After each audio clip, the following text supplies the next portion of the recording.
In today's video, I am going to teach you how to enable URL on Steam. Turning on the URL address bar inside the Steam desktop app makes it much easier to share exact links to store pages, community hubs, workshop items, and user profiles without switching to a browser or guessing the right page.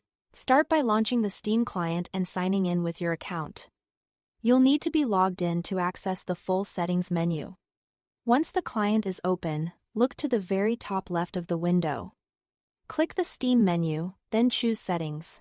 This opens the main settings panel where we can change how the interface behaves. On the left side of the settings window, find and select Interface. This section controls how Steam looks and what elements are visible in the client. In the main pane, look for the option labeled Display Steam URL Address Bar when available.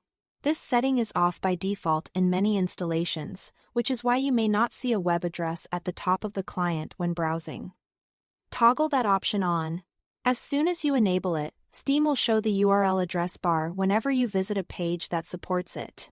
You don't need to hunt for an extra save button here. Just switch it on and you are good to go.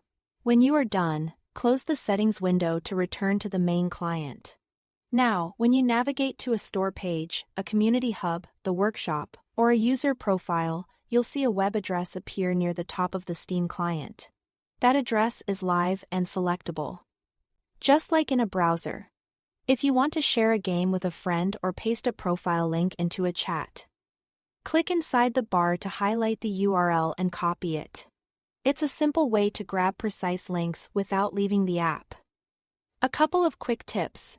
The address bar only shows up on pages where a URL makes sense, so you won't see it in your library view. If you've enabled the toggle but don't see the bar, make sure you are on a supported page.